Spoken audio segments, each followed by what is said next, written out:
नमस्कार दोस्तों, आपका स्वागत है हमारे नए हॉरर पॉडकास्ट में। दोस्तों, आज का हॉरर पॉडकास्ट सुधीर जी की है। तो चलिए अब यह कहानी सुधीर जी के नजरिए से सुनते हैं। लेकिन उससे पहले आप लोगों से एक रिक्वेस्ट है, अगर आप लोग चैनल पर नए हैं तो चैनल को सब्सक्राइब करें और हाइप पॉइंट भेजकर अपना सपोर्ट जरूर दिखाएं। तो अब ज्यादा समय नहीं लेते, चलिए कहानी की शुरुआत करते हैं। नमस्कार दोस्तों, मेरा नाम सुधीर है। मैं आपको अपने साथ घटी हुई एक ऐसी घटना का जिक्र कर रहा हूं जो आज से लगभग 10 साल पहले मेरे साथ घटी थी। वह घटना आज भी मेरे दिमाग में घूमती रहती है। कभी कभी तो ऐसा लगता है कि 10 साल नहीं, बस अभी 10 मिनट ही बीते हैं। तो चलिए इस घटना को मैं शुरू से शुरुआत करता हूं। मेरी उम्र लगभग 25 साल की थी। मैं उत्तर प्रदेश के कानपुर के पास का रहने वाला हूं और मैं एक कंपनी में काम करता था, शहर में। लेकिन मेरा जो गांव था ना, देहात क्षेत्र में था। शहर से लगभग 2 घंटे की दूरी पर मेरा वह गांव था। मैं हर दिन तो अपने गांव जा नहीं सकता था, इसलिए मैं एक किराए के कमरे में शहर में रहता था। मेरे साथ और भी कुछ मेरे साथी थे।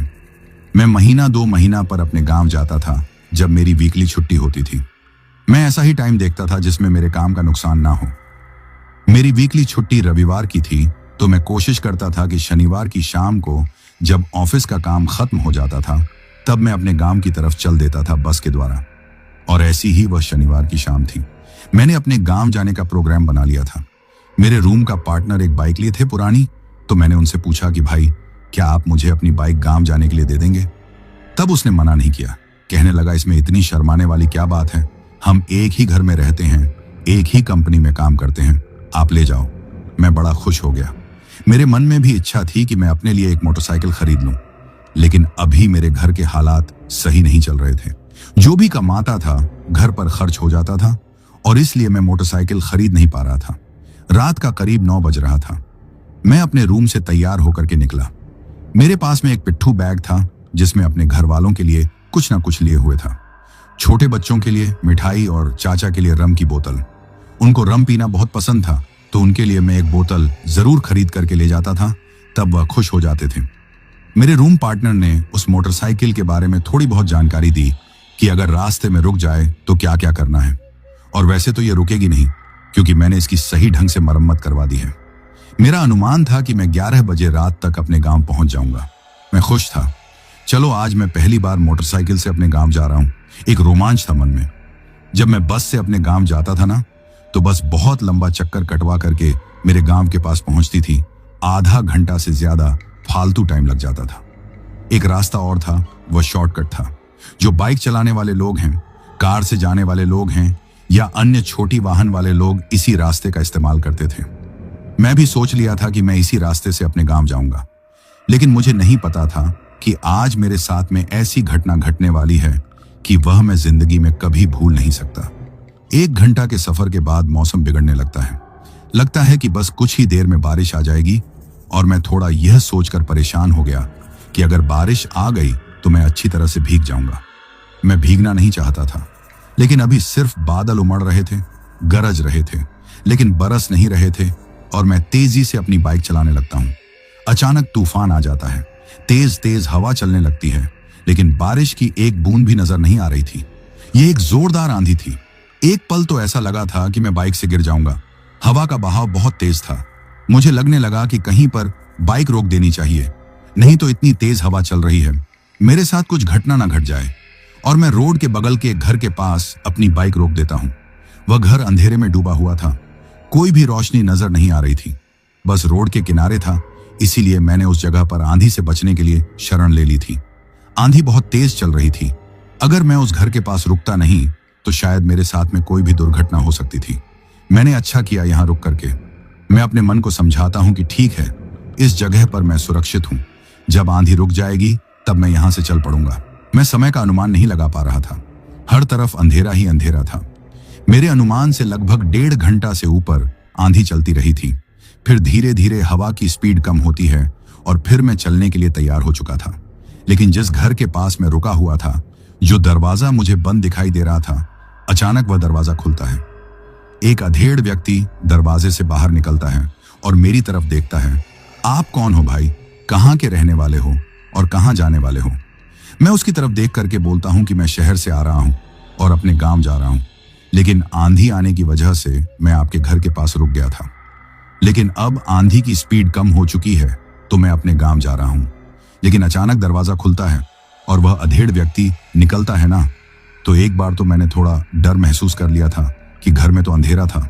मुझे लग रहा था कि यह घर खाली है, और जब वह दरवाजा खुलता है ना तो एक आवाज भी आती है और तभी मैं डर जाता हूं। लेकिन अब देख लिया कि कोई भूत प्रेत नहीं, एक साधारण इंसान है, अधेड़ उम्र का है। तो अपने बारे में मैं उसको बता देता हूं और अपनी बाइक स्टार्ट करने लगता हूं। लेकिन बाइक तो स्टार्ट ही नहीं हो रही थी। मैं काफी जोर लगा चुका था लेकिन बाइक स्टार्ट होने का नाम नहीं ले रही थी। मैं पसीने में नहा चुका था लेकिन बाइक स्टार्ट नहीं हुई। तब वह अधेड़ व्यक्ति कहता है, क्या मैं तुम्हारी बाइक को स्टार्ट कर सकता हूं? मैंने बोला, हाँ बिल्कुल आप कर सकते हैं, मैं तो थक चुका हूं, अचानक बाइक को क्या हो गया? अच्छा खासा मैं चलकर यहां पर रुका था, आपको अगर नॉलेज है तो देख लीजिए। जब बाइक नहीं स्टार्ट हो रही थी ना तो मैं थोड़ा घबरा गया था कि अब मैं क्या करूंगा। अभी तो मैं आधा रास्ता ही तय कर पाया, अभी तो आधा रास्ता बाकी है। लेकिन वह अधेड़ व्यक्ति कहता है कि मैं तुम्हारी बाइक को स्टार्ट कर सकता हूं। तो मैंने उससे बोल दिया कि हाँ आप बिल्कुल कर दीजिए अगर आपको आता है तो। वह मेरे बाइक का निरीक्षण करने लगता है, चाबी निकालता है, फिर डालता है, फिर नीचे कोई तार वार छेड़ता है। इतना तो मुझे मालूम नहीं था। फिर जब किक मारता है तो बाइक स्टार्ट हो जाती है। मैं तो बड़ा खुश हो जाता हूं कि चलो अब मेरी बाइक स्टार्ट हो गई है, मैं अपने गांव अब आराम से पहुंच सकता हूं। मैं उस अधेड़ व्यक्ति को धन्यवाद बोलता हूं। तब वह बोलता है, अरे नहीं बेटा, धन्यवाद किस बात का, इंसान इंसान के ही काम आता है। लेकिन बेटा क्या तुम मेरी एक बात मानोगे? मैंने बोला, हाँ चाचा बोलो क्या बोल रहे हो। तब वह कहने लगा कि बेटा जिस रास्ते से तुम जा रहे हो ना वह रास्ता दिन के टाइम तो ठीक है, लेकिन रात के टाइम वह रास्ता खतरनाक हो जाता है। कई लोगों का कहना है कि उस रास्ते पर चुड़ैल घुमा करती हैं, वह लोगों को पकड़ लेती है जो अकेले होते हैं। तो तुम भी तो अकेले हो बेटा, तुम्हें इस रास्ते से नहीं जाना चाहिए रात के समय में। जब वह अधेड़ चाचा मुझे बताते हैं कि आगे इस रास्ते पर चुड़ैल भी नजर आती है तो मैं डर जाता हूं। मैं चुड़ैलों से बहुत डरता था लेकिन कभी देखा नहीं था कि आखिर चुड़ैल होती कैसी है। लेकिन ज़हन में एक ऐसा भयानक चित्र बना हुआ था और मैं घबरा गया कि नहीं भाई ये तो ठीक नहीं है। तब मैं चाचा से कहता हूं कि चाचा फिर कोई दूसरा रास्ता भी है क्या? तब चाचा कहते हैं कि हाँ बेटा एक दूसरा रास्ता तो है लेकिन थोड़ा लंबा पड़ेगा। मैं तो कहता हूं कि तुम उसी रास्ते से निकल जाओ, थोड़ा टाइम तो ज्यादा लगेगा लेकिन तुम सुरक्षित अपने गांव पहुंच जाओगे। चाचा का वह सुझाव मुझे अच्छा लगा।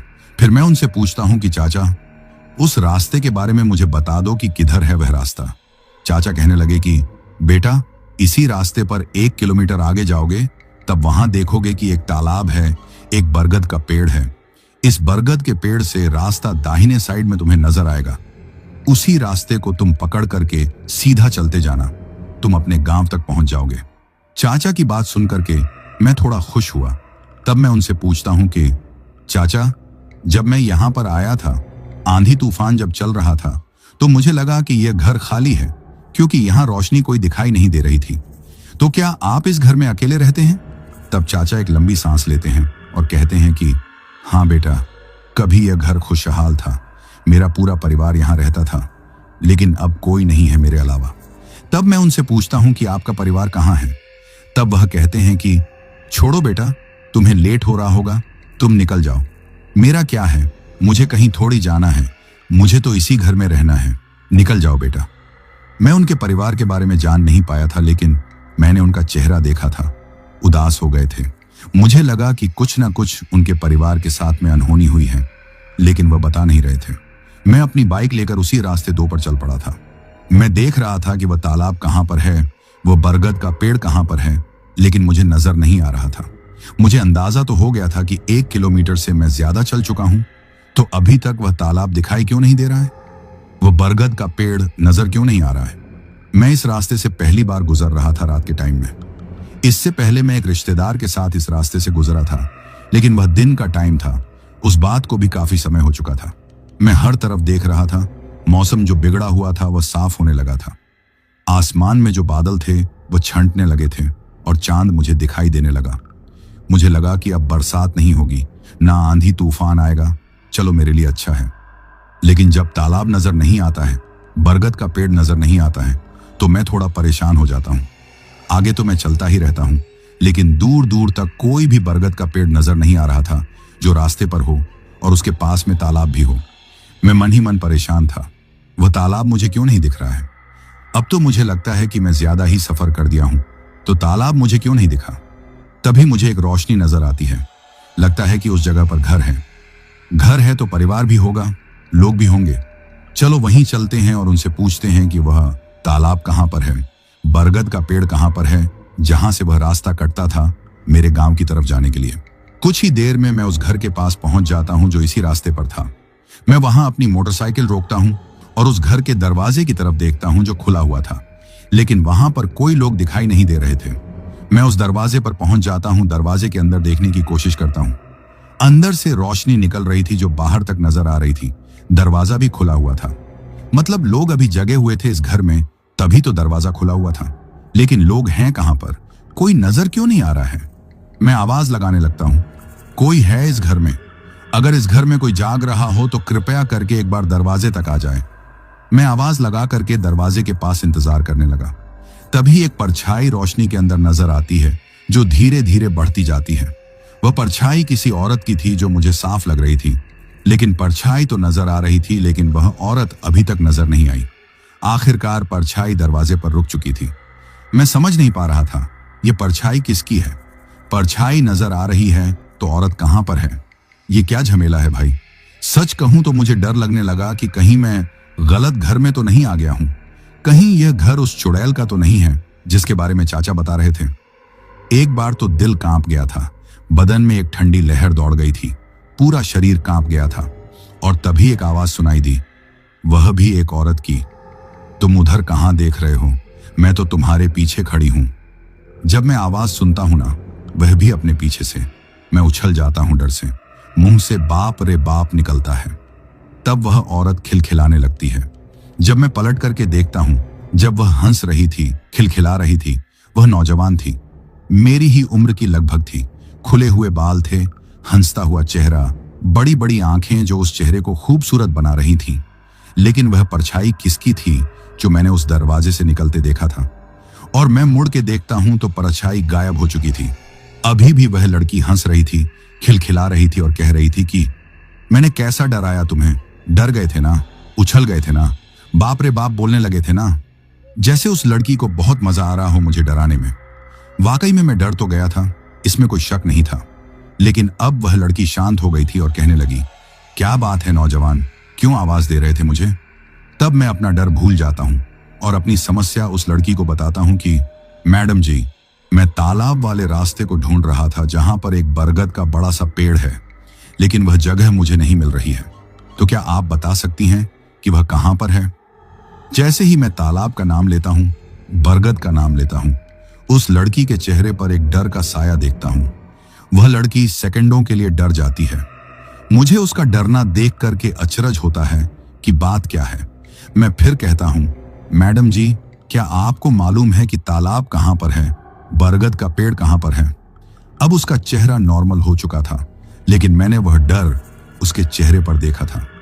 तब वह कहती है, क्यों जाना है उस जगह पर तुम्हें, वह भी रात के टाइम में, बात क्या है। तब मैं बताता हूं कि मुझे बताया गया था। मैं चाचा के बारे में बताता हूं कि उन्होंने कहा था कि इस रास्ते से आगे मत जाना, आगे चुड़ैलों का बसेरा है। उन्होंने कहा था कि तालाब के पास से बरगद का पेड़ है जहां पर, वहां से दाहिने एक रास्ता कटता है जो तुम्हें तुम्हारे गांव तक ले जाएगा। मैं उसी रास्ते पर जाना चाहता हूं क्योंकि इस रास्ते पर तो आगे चुड़ैल मिलेगी ना। और मैं पूछता हूं कि आपको नहीं मालूम तो अपने परिवार के किसी सदस्य को मेरे पास बुला दीजिए ना, शायद उनको वह जगह मालूम हो। मैं उसके चेहरे की तरफ देखता रहता हूं। उसका चेहरा शांत हो चुका था। वह डर जो मैंने उसके चेहरे पर देखा था वह अब नजर नहीं आ रहा था। तब वह कहती है, वह जगह मुझे मालूम है, वह तालाब बरगद का पेड़ को मैं अच्छी तरह से जानती हूं। क्या तुम मरना चाहते हो? उस जगह पर जाओगे, उस रास्ते से जाओगे तो तुम बच नहीं पाओगे, क्योंकि उस रास्ते पर भयानक प्रेत का इलाका है। मुझे तो लगता है कि जो चाचा तुम्हें उस घर पर मिले थे वह भी कोई भयानक प्रेत ही हैं। तभी तो तुम्हें उस रास्ते पर भेजना चाहते हैं जो रास्ता मौत के मुंह की तरफ जाता है। जब मैं उस लड़की से यह बात सुनता हूं तो डरना तो लाजमी था ही, लेकिन वह चाचा मुझे कोई प्रेत के पास क्यों भेजेंगे। वह तो मुझे सुरक्षित चुड़ैल के इलाके से बाहर निकालना चाहते थे। नहीं नहीं, वह चाचा कोई प्रेत नहीं थे। उन्होंने मेरी मोटरसाइकिल को स्टार्ट किया था। प्रेत भला ऐसा कैसे कर सकता है? और तब मैं उस लड़की से कहता हूं कि नहीं नहीं, वह चाचा प्रेत हो ही नहीं सकते। वह तो एक इंसान थे। उन्होंने मेरी मदद की थी जब मेरी बाइक स्टार्ट नहीं हो रही थी, तो वह भला भूत प्रेत कैसे हो सकते हैं? तब मैं कहता हूं कि मैडम जी, आपके परिवार में कोई है तो उसको बुला दीजिए। शायद आपको पूरी तरह से जानकारी नहीं है। मुझे लेट भी हो रहा है, मुझे अपने घर पहुंचना भी है, तो प्लीज मेरा यह काम कर दीजिए ना। तब वह लड़की कहने लगी, इस टाइम मेरे घर पर कोई भी नहीं है, मैं उन्हीं का इंतजार कर रही हूं। वह लोग बाजार गए हुए हैं, मैं इस घर पर अकेली ही हूं, शायद आते ही होंगे, तुम्हें इंतजार करना पड़ेगा। मैं सोचने लगा कि इतनी रात हो चुकी है, कौन सा बाजार इस सुनसान एरिया में है। मुझे तो ऐसा कुछ नजर नहीं आ रहा था, हर तरफ अंधेरा ही अंधेरा। कभी कभी चांद की रोशनी जब बादल हटता था तब चमकने लगती थी। आधी रात के आसपास होने वाला था या हो चुका था, मुझे अंदाजा नहीं था।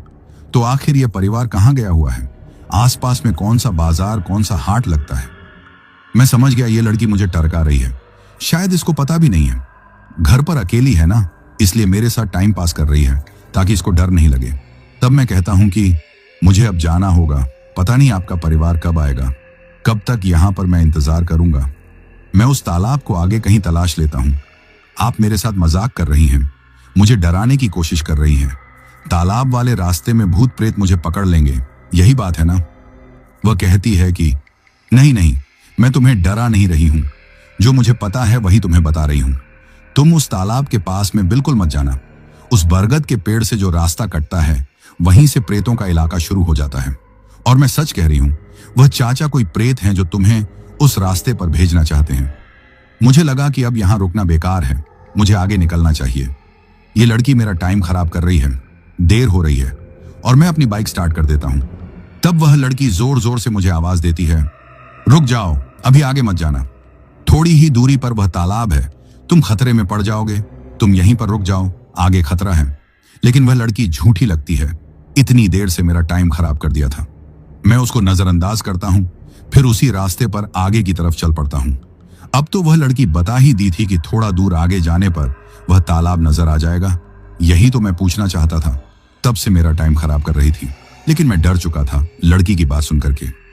वह मुझे रोक रही थी कि आगे खतरा है, लेकिन मैं आगे बढ़ता रहता हूं और वाकई कुछ देर चलने के बाद मुझे वह तालाब नजर आ जाता है और उसके दाहिनी साइड में बरगद का विशाल पेड़ दिखाई भी देता है।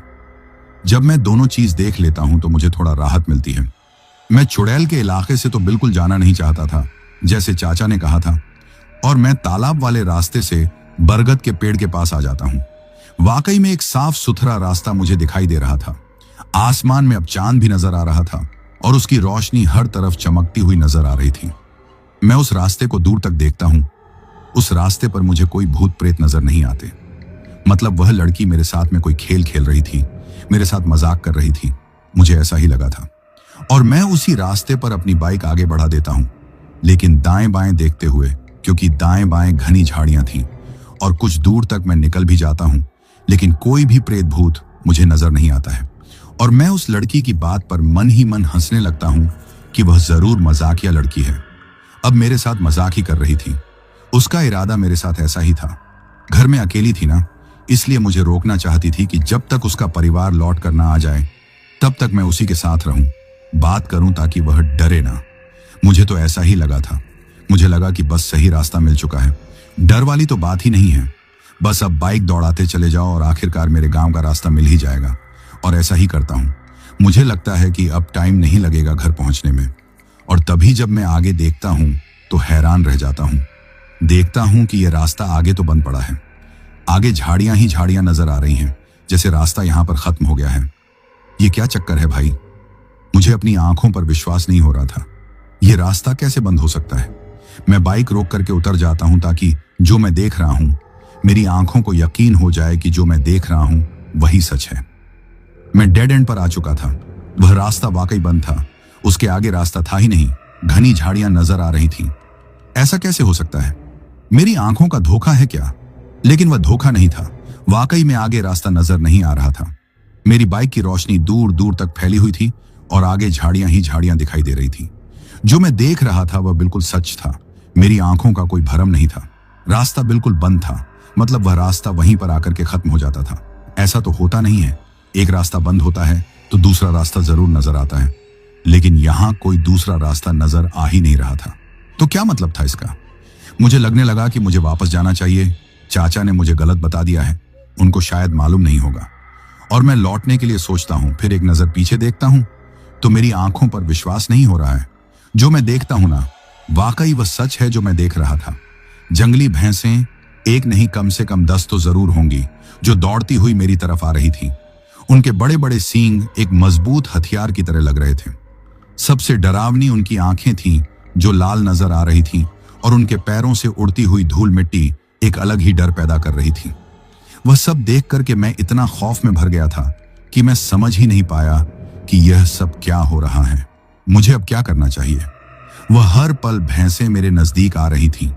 कुछ भी हो सकता था मेरे साथ, मेरे बाइक के साथ में। मैं चुपचाप खड़ा उनको आते हुए देख रहा था। जैसे लग रहा था कि मुझे सांप सूंघ गया है। मेरा शरीर जैसे पत्थर का बन गया हो, मेरे सोचने की शक्ति चली गई हो, जैसे किसी ने मेरे ऊपर में काला जादू कर दिया हो। मेरी आंखों से सब कुछ नजर आ रहा था, लेकिन मैं कोई फैसला नहीं कर पा रहा था कि इस वक्त में मुझे अपनी जान को बचाना चाहिए। मुझे वहां से हट जाना चाहिए, झाड़ियों में चला जाना चाहिए, ताकि वह भैंसें मेरा नुकसान नहीं पहुंचा पाएं। लेकिन मैं ऐसा कर नहीं पा रहा था। कोई शक्ति मेरे साथ में खेल खेल रही थी। शायद उसका मकसद मुझे मारना था, परेशान करना था, या फिर कुछ और जो मुझे मालूम नहीं था। मुझे उस टाइम डर नहीं लग रहा था, बल्कि ऐसा लग रहा था कि मेरा शरीर बिल्कुल हल्का हो चुका है। ऐसा लग रहा था कि जैसे मैं हवा में उड़ने वाला हूं, इतना हल्का। वह भैंसें बिल्कुल अब पास आ चुकी थीं, मेरे साथ कभी भी टकरा सकती थीं और मैं मौत के मुंह में समा सकता था। तभी 2 हाथों ने मुझे हवा में उठा लिया। ऐसा लगा कि मैं बहुत हल्का हो चुका हूं, लेकिन किसने मुझे हवा में उठाया था, मैं उसे देख नहीं पाया था। और अगले पल मैं झाड़ियों के अंदर था और वह भैंसें गर्दा उड़ाती हुई मेरे सामने से गुजर चुकी थीं। और तभी एक आवाज सुनाई पड़ी जो मेरी जानी पहचानी लग रही थी। वह आवाज थी चाचा की। मैं उनको देखता हूं, पहचानने की कोशिश करता हूं। मुझे धुंधला धुंधला नजर आ रहा था, जैसे उनका चेहरा बहुत दूर हो, जैसे मेरी आंखों में कोई तकलीफ हो चुकी हो। मैं साफ देख नहीं पा रहा था, लेकिन उनकी आवाज मेरे कानों में साफ सुनाई दे रही थी, जो वह कह रहे थे, बेटा तूने गलती कर दी है, तुम्हें उस लड़की के घर पर जाना नहीं चाहिए था। वह लड़की वास्तव में एक चुड़ैल है, वह तुमको मारना चाहती है, वह तुम्हें जिंदा नहीं छोड़ना चाहती है।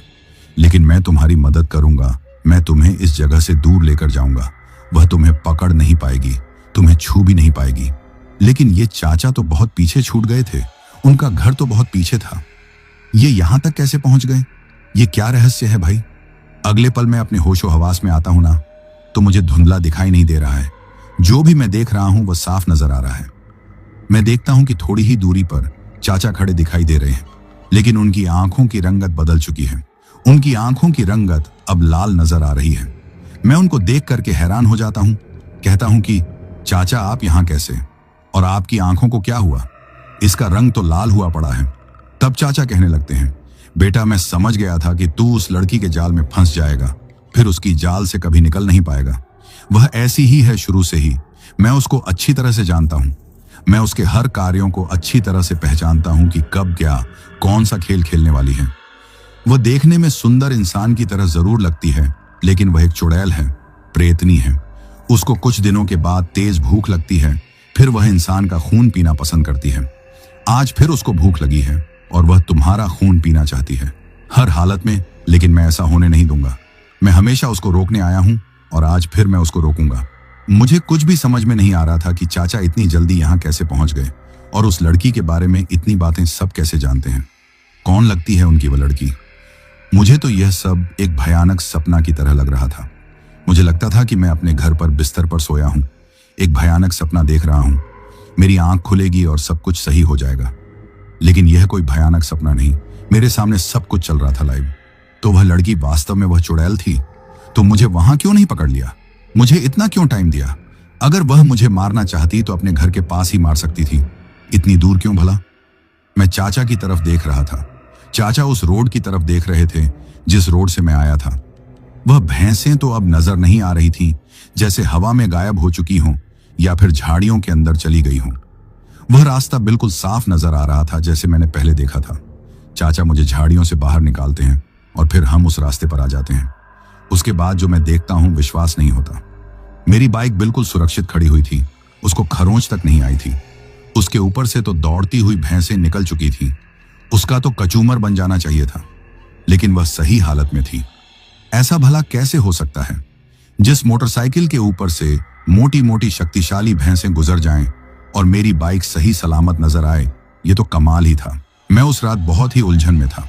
मुझे समझ में नहीं आ रहा था कि मैं अब क्या करूं। क्या वह लड़की वास्तव में कोई चुड़ैल है, कोई प्रेतनी है? तो चाचा क्या है? ये कौन सी शक्ति है? ये मुझे कैसे बचा लिए? मैं उलझन से भरा हुआ था। कुछ भी समझ नहीं पा रहा था कि क्या सच है, क्या गलत है। लेकिन एक सच बिल्कुल साफ नजर आ रहा था। अगर थोड़ी ही सी देर होती तो शायद मैं बच नहीं पाता। लेकिन एक और सच थी जो मेरे बाइक के साथ में हुआ था। इतनी सारी भैंसें गुजर जाने के बाद मेरी बाइक बिल्कुल सही सलामत थी। मैं खौफ में था, डर लग रहा था। अपनी आंखों पर विश्वास नहीं हो रहा था कि मैं इतने बड़े हादसे से कैसे बच गया। लेकिन यह भी एक सच था, और चाचा मेरे साथ में खड़े थे और बता रहे थे कि बेटा, तुझे उस लड़की के घर पर नहीं जाना चाहिए था, उससे बातचीत नहीं करना चाहिए था। अगर तू ऐसा नहीं करता तो इस रास्ते से आराम से निकल सकता था। यह रास्ता तुझे बंद नहीं मिलता, यह खुला रहता। लेकिन अब उसकी शक्ति इस जगह पर काम कर रही है। वह जो चाहेगी वैसा कर पाएगी। अब इस जगह पर रहना ठीक नहीं है। वह कोई दूसरी प्लान कर रही होगी तेरे साथ खेल खेलने के लिए। चल तू मेरे साथ में, अब मैं तेरी रक्षा करूंगा। उसको खेल में कामयाब नहीं होने दूंगा, जो वह गंदा खेल तेरे साथ में खेलना चाहती है। चाचा मेरे हाथ पकड़े और जंगल के अंदर ही जाने लगे। मैं अपनी बाइक को देख रहा था। तब चाचा कहने लगे, बाइक तेरी सही सलामत रहेगी, उसकी चिंता मत कर। बाइक को वह कुछ नहीं कर पाएगी। वह तेरे साथ में खेल खेलना चाहती है, तेरे बाइक के साथ में नहीं। अगर तुझे जिंदा रहना है सही सलामत, तो जो मैं कहता हूं वही कर। चल मेरे साथ में। अब तेरे पास कोई दूसरा रास्ता नहीं है, वापस भी नहीं जा सकता। मैं बहुत डर चुका था। मैं समझ चुका था कि अब मैं सही सलामत अपने घर नहीं पहुंच पाऊंगा। चाचा मेरे हाथ पकड़े जंगल के अंदर चलते जा रहे थे। मुझे साफ साफ कुछ दिखाई नहीं दे रहा था, लेकिन चाचा की नजरें जैसे अंधेरे में सब कुछ साफ साफ देख रही हूं। मेरे मुंह से कोई आवाज नहीं निकल रहा था। मैं इतना डरा हुआ था, इतना खौफ में था। लेकिन चाचा चलते जा रहे थे, मेरा हाथ पकड़े हुए, और बड़बड़ाते जा रहे थे, मैं भी देखता हूं तू इस लड़के को कुछ नहीं कर पाएगी। इसका तू कुछ भी नहीं बिगाड़ पाएगी। तेरे मंसूबे को मैं कामयाब नहीं होने दूंगा। तेरी इच्छा को मैं पूरी नहीं होने दूंगा। तू इस लड़के को छू भी नहीं पाएगी। चाचा इसी तरह से बड़बड़ाते हुए जैसे किसी से बात करते जा रहे थे। मैं तो इतना डरा हुआ था कि चाचा की आवाज सुनकर के ही मुझे डर लग रहा था। मुझे लग रहा था कि वह लड़की चाचा के आसपास ही है और चाचा उसी से बात कर रहे हैं। अंधेरा बहुत घना था और चाचा को कोई परवाह नहीं थी। जैसे जंगल में आते जाते हैं और उनको इस जंगल के बारे में सब कुछ पता है। मैं उनसे कई सवाल पूछना चाहता था, लेकिन मेरे मुंह से आवाज ही नहीं निकल रही थी। इतना मैं डरा हुआ था, या फिर क्या हुआ था मुझे नहीं मालूम। जब भी बोलने को मुंह खुलता तो आवाज ही नहीं निकलती थी। घना अंधेरा वाला जंगल था और चाचा उस जंगल में जैसे आराम से चल रहे थे, जबकि मेरे कदम लड़खड़ा जाते थे। तब वह मुझे संभालते कहते हैं, बस थोड़ी देर और चलना है ताकि हम उसके एरिया से बाहर निकल सकें। फिर वह तुम्हारा कुछ नहीं बिगाड़ पाएगी। वह बहुत शक्तिशाली है। मैं चाहता हूं कि जितनी जल्दी हो सके हम उसके एरिया से निकल सकें। और इस तरह हम उस जंगल से निकलने की जल्दी में थे और डरे हुए।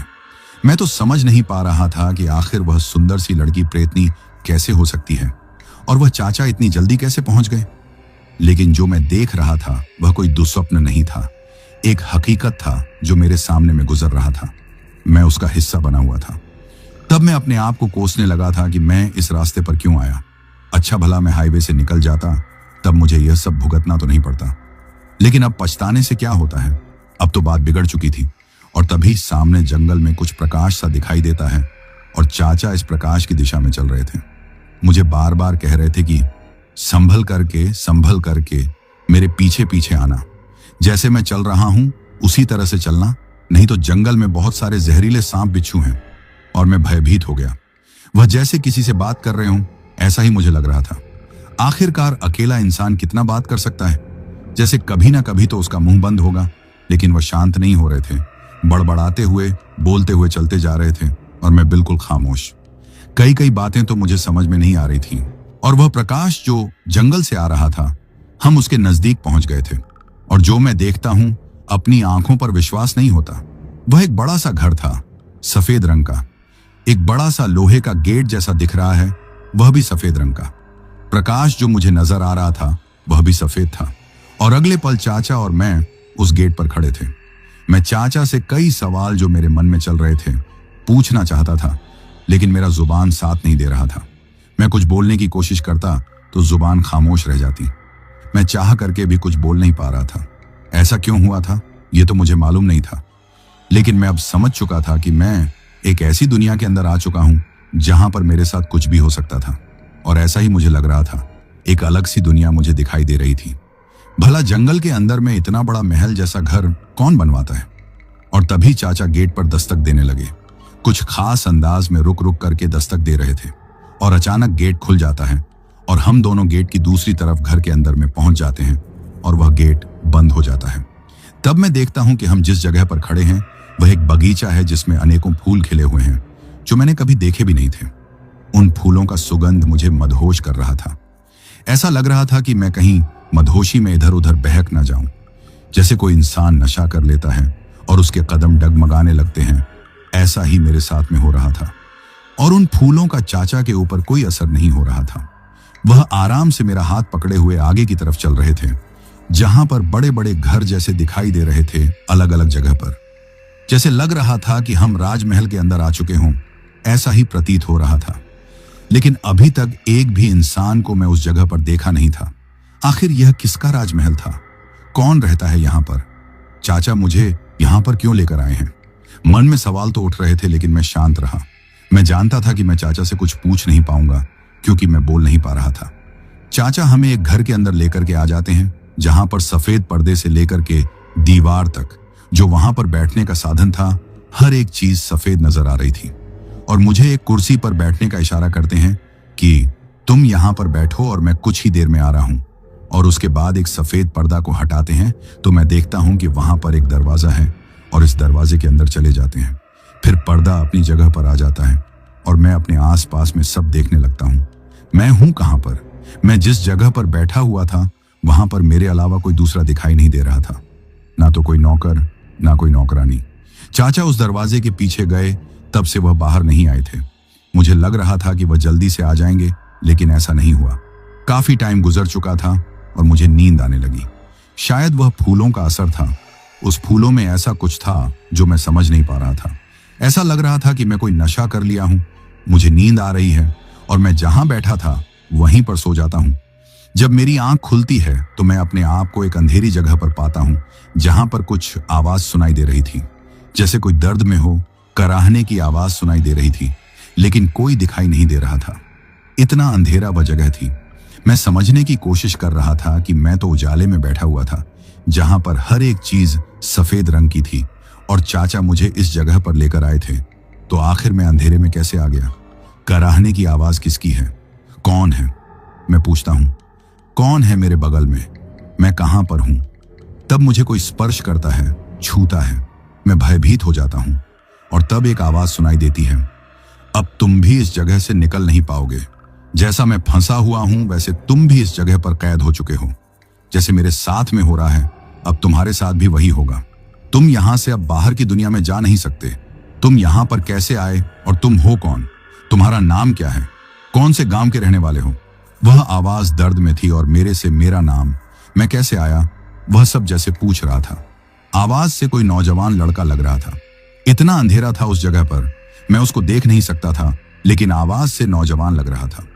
तब मैं कहता हूं, यह कौन सी जगह है? तुम कौन हो और तुम्हारे साथ यहां पर क्या हो रहा है? तब वह नौजवान बताने लगता है कि मैं शहर से गांव जा रहा था। उस मनहूस रात को मैं साइकिल पर था। अचानक बरसात होने लगी और उस रास्ते में मुझे एक मकान दिखा। बारिश से बचने के लिए मैं उस मकान के दरवाजे पर आ जाता हूं। रात का समय था, समय का अंदाजा नहीं था, लेकिन इतना लग रहा था कि आधी रात के आसपास की बात है। मैं उस मकान में बारिश से बचने के लिए आवाज लगाता हूं कि कोई है इस मकान में। बारिश जोरों से चल रही थी और मैं भीगने से बचने के लिए दरवाजे पर आवाज लगा रहा था। मुझे लगा कि मकान में कोई ना कोई तो होगा और कुछ ही देर में दरवाजा खुलता है। एक अधेड़ व्यक्ति मुझे दिखाई देता है और वह कहता है, अंदर आ जाओ नहीं तो बाहर भीग जाओगे। और मैं अंदर आ जाता हूं। वह दरवाजा बंद कर देता है और कहता है कि तुम भीग गए हो मुझे तौलिया देता है, कहता है अपने बदन को साफ कर लो ताकि तुम्हें ठंड ना लगे। मैं तुम्हारे लिए कुछ गर्म चाय का इंतजाम कर लेता हूं। और मैं समझ जाता हूं कि यह अधेड़ व्यक्ति सही इंसान है जो इस रात को मेरी मदद कर रहा है। मुझे अच्छा लग रहा था उसका बात व्यवहार, वह एक शरीफ इंसान की तरह लग रहा था। और मुझे चाय पीने के लिए देता है, कहता है ये जड़ी बूटी वाला चाय है, इसको पी लो, देखो तुम्हारे शरीर में ताजगी आ जाएगी, तुम्हें ठंड नहीं लगेगी, तुम्हें सर्दी जुकाम नहीं लगेगा। और मैं उस चाय को पी लेता हूं। उसका स्वाद अलग था, चाय की तरह नहीं लग रहा था, लेकिन उसने पहले ही बताया था कि यह जड़ी बूटी का चाय है। वह चाय दे करके चला जाता है। अब मैं चाय पी करके सुस्ताने लगता हूं। बाहर बारिश का शोर साफ साफ सुनाई दे रहा था, मतलब बारिश और तेज हो चुकी थी। अगर मैं इस घर में शरण नहीं लेता तो शायद मैं बुरी तरह से भीग जाता, तबीयत खराब हो जाती। चलो अच्छा हुआ कि यह घर मुझे दिखाई दे गया, नहीं तो इस रास्ते पर दूर दूर तक कोई घर था ही नहीं। और उसके बाद मैं सो जाता हूं। और जब मेरी आंख खुलती है तो मैं इसी अंधेरी कोठरी में अपने आप को पाता हूं। और उसके बाद जो मेरे साथ होता है, शायद वही सब चीज अब तुम्हारे साथ भी होगा। जो मैंने कष्ट झेला है, शायद वही कष्ट अब तुम्हें झेलना पड़ेगा। मैं तो इतना कष्ट झेल चुका हूं कि मुझ में तो अब खड़ा होने की ताकत भी नहीं बची है। कब मेरे प्राण निकल जाएं कुछ कहा नहीं जा सकता है। जब मैं उस नौजवान की बात सुनता हूं जो मुझे दिखाई तो नहीं दे रहा है, इतना गहरा अंधेरा है उस जगह पर, मैं बहुत डर जाता हूं। उससे पूछता हूं कि आखिर तुम्हारे साथ होता क्या था? तब वह नौजवान बताता है, मैं अब क्या बताऊं, अब तो तुम खुद ही उस चीज को देखोगे, महसूस करोगे। और तभी जैसे कोई दरवाजा खुलता हो, एक तेज प्रकाश मेरी आंखों में दिखाई देती है। इतनी तेज प्रकाश होती है कि मुझे देखी भी नहीं जाती। उस प्रकाश में इतनी गर्मी होती है जैसे सूरज मेरे सामने खड़ा हो। मैं पसीने से नहा लेता हूं। तब वह नौजवान लड़का मेरे कानों में बोल रहा है, अब तुम्हारी नंबर है, अब तुम्हारी नंबर है, वह आ चुकी है, वह आ चुकी है। आखिर वह खामोश हो जाता है। उस रोशनी में उस लड़के की तरफ मैं मुड़ करके देखता हूं तो मुझे एक हड्डियों का ढांचा जैसा दिखाई देता है। बस उसकी आंखें ठीक ठाक दिख रही थीं और बाकी शरीर जैसे मांस गायब हो चुका हो। सिर्फ हड्डी हड्डी नजर आ रही थी, चेहरा पिचका हुआ। और फिर एक आवाज सुनाई देती है, एक आवाज जो किसी लड़की की थी। वह जैसे मुझे संबोधन कर रही थी, उठो और मेरे साथ में चलो। जैसे आवाज मुझे जानी पहचानी सी लग रही थी, जैसे इस आवाज को मैं सुन चुका हूं। लेकिन सामने तेज रोशनी थी, मेरी आंखें चौंधिया रही थीं।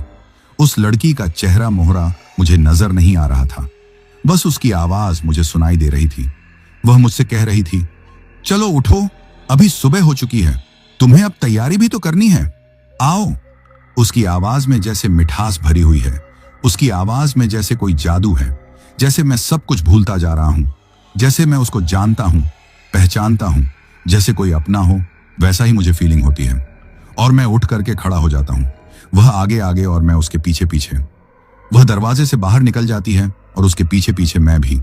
लेकिन मेरी आंखें अभी भी उस तेज रोशनी को सहन नहीं कर पा रही थीं जो बाहर में नजर आ रही थी। आखिर इतनी तेज रोशनी किस चीज की थी? मैं अपनी आंखें खोलने का कोशिश करता था, लेकिन खोल नहीं पाता था। तब वह मिठास भरी आवाज मुझे फिर सुनाई देती है, ऐसा होता है जब तुम अंधेरे से बाहर निकलोगे ना, तो ऐसा ही महसूस होता है। क्या तुम्हें पता है कि तुम्हारे साथ में क्या क्या हुआ है? वह आवाज जैसे मैं जानता हूं, पहचानता हूं, लेकिन किसका है वह मैं समझ नहीं पा रहा था। मुझे लगता है कि इस आवाज से मैं मिल चुका हूं, इसको मैं अच्छी तरह से जानता हूं, लेकिन अभी दिमाग में कुछ भी नहीं आ रहा था। मुझे उससे कोई डर भय नहीं लग रहा था। मुझे लग रहा था कि यह मेरी कोई अपना है, कोई पराया नहीं है, ये मेरा कोई बुरा नहीं करेगी, जरूर ये मेरी सहायता करेगी। ये कहना क्या चाहती थी मैं समझ नहीं पाता। तब मैं बोलता हूं कि नहीं, मुझे कुछ भी नहीं मालूम, और आपकी आवाज तो मुझे जानी पहचानी लग रही है, लेकिन मैं सही से पहचान नहीं पा रहा हूं। तो कौन हो आप और मैं कहां हूं? तब वह लड़की मेरी तरफ मुड़ती है, कहती है कि धीरे धीरे अपनी आंखें खोलो और बंद करो, देखना कुछ देर में तुम देखना शुरू कर दोगे। और मैं वैसे ही करना शुरू कर देता हूं, और फिर मुझे सब कुछ धीरे धीरे दिखाई देने लगता है। अरे ये तो वही लड़की है जिसको चाचा जी चुड़ैल बता रहे थे, प्रेतनी बता रहे थे। तो मैं क्या इसी के साथ में हूं? तो क्या मैं इसकी कैद में हूं? चाचा जी कहां हैं? चाचा जी कहां हैं? मैं उस लड़की से पूछता हूं। और तब वह लड़की खिलखिलाते हुए, हंसते हुए कहती है, कौन सा चाचा जी? किस चाचा जी की बात कर रहे हो? वह तो एक प्रेत हैं। क्या तुम उसकी बात कर रहे हो जो तुम्हें एक ऐसी जगह पर लेकर जा रहे थे जहां से तुम कभी भी बाहर की दुनिया में नहीं आ सकते थे? वह एक भयानक प्रेत आत्मा है जो नौजवान लड़कों को बहला फुसलाकर करके घने जंगल में लेकर के जाते थे और उनका खून पीते थे। तुम उस चाचा की बात कर रहे हो ना? लड़की हंसते हुए खिलखिलाते हुए कहने लगी। मुझे विश्वास नहीं हो पा रहा था कि जिस लड़की के बारे में चाचा जी ने सब कुछ बताया था और वही लड़की अब मेरे सामने थी और वह कह रही थी कि वह चाचा जी एक भयानक प्रेत आत्मा थे। उनको भूख लगती थी तो खून की जरूरत पड़ती थी और फिर वह नौजवान लड़के को ढूंढते थे जिसके खून से अपनी प्यास बुझा सके। मैं बहुत हैरान था, परेशान था। यह रहस्य क्या था? चाचा इस लड़की को प्रेतनी बता रहे थे और यह लड़की चाचा को प्रेत बता रही थी। तो सच कौन बोल रहा था, झूठ कौन बोल रहा था? आखिर यह सब मेरे साथ में क्या हो रहा था? मैं तो रात के सफर में था। हाँ, यहां उजाला, वह भी तेज रोशनी वाला। यह किस चीज की रोशनी थी? क्या दिन हो चुका है? लेकिन यह सूरज की रोशनी तो बिल्कुल नहीं, क्योंकि इसमें वह गर्मी नहीं थी जो सूरज की रोशनी में होती है। यह तेज रोशनी तो थी, लेकिन ठंडक वाली। लेकिन जिस लड़के को उस अंधेरे कमरे में मैंने पाया था, वह मुझे कुछ बताया था कि वह खेल जो उसके साथ में होता था अब तुम्हारे साथ होगा। वह तुम्हारे साथ खेल खेलेगी। मैं बहुत डरा हुआ था। आखिर मैं कौन सी जगह में हूं? किस जगह पर हूं? समय क्या हुआ है? अभी रात है या दिन है? मुझे ठीक से पता नहीं लग पा रहा था। वह तेज रोशनी मुझे परेशान कर रही थी। समय का अनुमान मैं लगा नहीं पा रहा था। उसके बाद वह लड़की मुझे एक बड़े से हॉल नुमा कमरे में ले जाती है और कहती है कि जब तक समय अनुकूल ना हो जाए तुम्हें इसी जगह पर रहना होगा, नहीं तो तुम जिसको चाचा कहते हो वह एक भयानक प्रेत आत्मा है।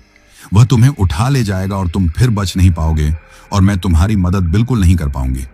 मैं चाहती हूं कि तुम सुरक्षित इस जगह पर रहो और जब सुरक्षित टाइम आ जाए और तब मैं इस जगह से तुम्हें निकाल दूंगी। लेकिन अभी तो तुम्हें इसी जगह पर रहना होगा, मेरी बात को मानना होगा, और नहीं तो तुम मेरी बात को नहीं मानोगे, नहीं समझोगे तो तुम्हारे साथ वह प्रेत जो तुम्हारी चक्कर में लगा हुआ है इस बाउंड्री से बाहर निकलते ही तुम्हें धर दबोचेगा और तुम कुछ नहीं कर पाओगे। मैं एक ऐसे दुविधा में फंसा हुआ था। मैं किसे भूत प्रेत समझूं? चाचा भूत थे या यह लड़की थी? दोनों एक दूसरे को भूत प्रेत बता रहे थे। मैं समझ नहीं पा रहा था कि आखिर दोनों में से कौन है भूत, क्या चाचा या फिर यह लड़की। लेकिन लड़की का कहना था कि वह चाचा जिसे तुम कहते हो वही एक भयानक छलावा है। वह ऐसा ऐसा खेल रचता रहता है जिसे इंसान पहचान नहीं सकते। लेकिन मैं एक ऐसी जगह पर था, वह भी जंगल के अंदर में, और भी उस लड़की के साथ में जो मैंने उसको देखा था एक साधारण घर में, और अब वह घर नई जगह पर है और एक महल जैसा दिख रहा है। मैं उलझ गया था। मेरा दिमाग सही ढंग से सोच नहीं पा रहा था, समझ नहीं पा रहा था कि आखिर मैं करूं तो क्या करूं, किसकी बात को मानूं और किसकी बात को नहीं मानूं। जिस घर में था मैं, वह घर बड़ा ही अजीब था। एक अजीब सी शांति थी वहां पर। कोई हलचल मुझे सुनाई नहीं दे रहा। उस अंधेरे घर का रहस्य मुझे पता नहीं चल रहा था कि आखिर उस घर में जो मैं उस लड़के से मिला था, आखिर उसके साथ में इन लोगों ने क्या किया है। जो मैं उसका शरीर देखा, हड्डियों का ढांचा, बस साबुत उसकी आंखें ही नजर आ रही थीं। उम्र ज्यादा नहीं लग रहा था, देखने में जवान लग रहा था, लेकिन उसकी ऐसी हालत हो चुकी थी कि वह बूढ़ा दिखने लगा था। जैसे लग रहा था उसके शरीर में सारा खून किसी ने खींच लिया हो, बस हड्डी हड्डी बची हो। आखिर यहां पर चल क्या रहा था? क्या मेरे साथ भी कुछ ऐसा होने वाला है जो लड़के ने कहा था? मेरा दिल तेजी से धड़कने लगता है। ऐसा लगता है कि हां, ऐसा हो सकता है जैसे लड़के के साथ में हुआ है। मैं इस लड़की पर भरोसा नहीं कर सकता हूं। मैं यहां से निकल जाऊंगा, लेकिन रास्ता कहां है? कहां से मुझे निकलना है? और तब मैं उस घर से बाहर निकलता हूं, तब देखता हूं कि वह तेज रोशनी मध्यम पड़ गई है, पहले जितनी तेज नहीं है। आसपास में कोई भी मनुष्य मुझे दिखाई नहीं दे रहा है। जिधर देखो उधर सूनापन है। मैं रास्ता तलाश करने लगता हूं, लेकिन एक लंबी सी बाउंड्री मुझे नजर आती है। उसमें कोई ऐसा रास्ता नजर नहीं आता है। मैं उस बाउंड्री का न जाने कितनी चक्कर लगा लेता हूं। कहीं ना कहीं तो दरवाजा जरूर होगा, लेकिन ऐसा दरवाजा मुझे दिखा ही नहीं। और तब मैं और सहम गया था। मैं समझ गया कि मैं एक ऐसी जगह पर आ चुका हूं जहां से निकलना मुमकिन नहीं है। जो ऐसी जगह पर फंस जाता है वह निकल नहीं पाता है। जिस तरह से मैं उस नौजवान लड़के को देखा था, शायद उसने मेरी जैसी कोई गलती की होगी, तभी तो इस जगह से वह निकल नहीं पाया और उसकी ऐसी हालत हो गई है। मैं यह सब बातें सोच करके कांप जाता हूं, लेकिन हार नहीं मानता हूं। मैं बार बार उस बाउंड्री का चक्कर लगाते रहता हूं। तभी मुझे एक आवाज सुनाई पड़ती है। उस आवाज को मैं अच्छी तरह से पहचान चुका था। वह आवाज उस नौजवान लड़के की थी जो अंधेरे कमरे में मेरे साथ में था। वह आवाज लगा रहा था, मैं इधर हूं, मैं इधर हूं। मैं चारों तरफ देखने लगता हूं। आवाज तो उसकी सुनाई देती है, लेकिन वह लड़का नजर नहीं आता है। तब मैं पूछता हूं कि भाई तुम कहां पर हो, तुम मुझे दिखाई क्यों नहीं दे रहे हो? तब वह लड़का कहता है कि मैं अंधेरे में ही रहता हूं, मुझे उजाला पसंद नहीं। उजाला मेरे शरीर पर जलन देने लगती है। मैं उस उजाले को सहन नहीं कर सकता। मैं काला कंबल ओढ़े हुए हूं, बिल्कुल तुम्हारे बगल में खड़ा हूं। क्या तुम अब मुझे देख पा रहे हो? तब मैं देखता हूं तो मुझे एक काली आकृति हिलती डुलती नजर आती है। मैं हैरानी से देखता हूं, क्या यह तुम हो? तुम उस अंधेरे कमरे से कैसे निकल आए? तब वह कहता है कि जब तुम उस कमरे से निकले थे, मैं भी मौका देख करके निकल चुका था, लेकिन इतना उजाला था कि मैं उजाले को सहन नहीं कर पा रहा था। फिर मुझे एक अंधेरी जगह पर जाना पड़ा और मैं सोचने लगा कि मैं तुम्हारी मदद जरूर करूंगा, मैं तुम्हें इस जगह से जरूर बाहर का रास्ता दिखाऊंगा। तब मैं कंबल ओढ़ करके तुम्हारे पास आ चुका हूं। ज्यादा टाइम तुम्हारे पास में नहीं है। वह लड़की वास्तव में खून पीने वाली दुष्ट आत्मा है, एक तरह की छलावा है। वह कई रूप धारण कर सकती है, वह कुछ भी कर सकती है, भौगोलिक स्थिति भी चेंज कर सकती है। वह बहुत ही शक्तिशाली है। अभी शायद वह भूखी हो और वह तुम्हारा खून जरूर पिएगी। मनुष्य का खून पी करके उसमें एक नई ताकत, एक नई ऊर्जा आ जाती है, उसकी पावर और बढ़ जाती है। अब तुम्हारा नंबर है। मैं उस लड़के से कहता हूं, तुम्हारे साथ भी वही लड़की ने ही सब कुछ किया था? तब वह लड़का कहने लगा, हाँ, इसी लड़की ने मेरा यह हाल किया है और अब यह तुम्हारे साथ में करने वाली है। लेकिन मैं तुम्हारा मदद करने वाला हूं।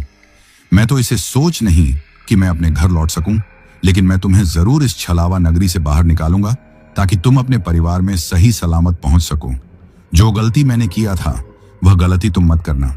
जैसा मैं कहता हूं अब वैसा ही तुम करना और देखना तुम अपने घर पहुंच जाओगे। मैं बहुत आश्चर्य में था। क्या हुआ होगा इस लड़के के साथ में? मैं घबरा गया था। मैं उसकी शरीर की हालत देख चुका था।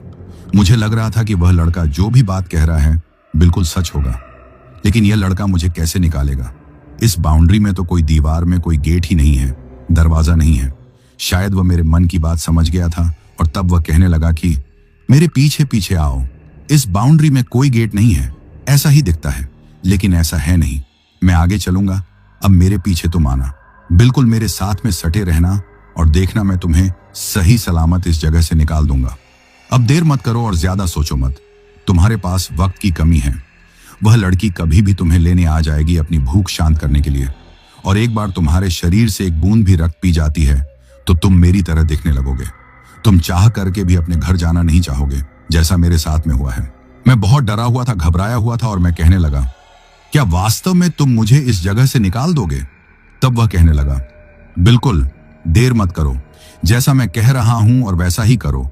मैं इस बाउंड्री के आर पार निकल सकता हूं। अगर मेरे पीछे रहोगे तो तुम भी मेरे साथ निकल पाओगे। और वह लड़का उस बाउंड्री के पास चला जाता है। अब मैं उसके पीछे पीछे। वास्तव में वह लड़का बाउंड्री के आर पार होने लगता है। मैं भी उसके पास सटा हुआ था। जैसा वह आगे कर रहा था, मैं भी उसके साथ बाहर निकलने लगा। वह दीवार मुझे रोक नहीं पाई। जैसे हम दीवार के दूसरी तरफ जाते हैं, जंगल दिखाई देने लगता है, और जब मैं पलट के देखता हूं तो वहां पर कोई भी दीवार नहीं थी। बड़ा ही अजूबा थी वह जगह। लड़का कहने लगा कि मैंने कहा था ना कि मैं तुम्हें सही सलामत निकाल दूंगा, देख लिया ना। लेकिन हम खतरे से अभी दूर नहीं हैं। मेरे पीछे पीछे चलो, मैं तुम्हें सुरक्षित स्थान तक पहुंचा देता हूं। और फिर वह लड़का आगे आगे, मैं उसके पीछे पीछे। आखिरकार हम उस स्थान तक पहुंच जाते थे, उस रोड तक पहुंच जाते थे जहां पर वह भैंसों वाली घटना हुई थी। वहां पर मेरी बाइक खड़ी दिखाई दे रही थी, और कमाल की बात थी कि आगे का रास्ता बिल्कुल साफ नजर आ रहा था। जो रास्ता बंद हो चुका था, अब वह बंद नहीं था, दूर तक मुझे क्लियर नजर आ रहा था। वह लड़का कहने लगा कि जल्दी से अपनी बाइक पर बैठो, बाइक स्टार्ट करो और इस जगह से निकल जाओ। मैं कहने लगा कि तुम भी तो अब आजाद हो चुके हो, तो आओ मेरे साथ में तुम भी बैठो। हम दोनों साथ इस जगह से निकलते हैं। और तब उस लड़के की आंखों में आंसू देखता हूं।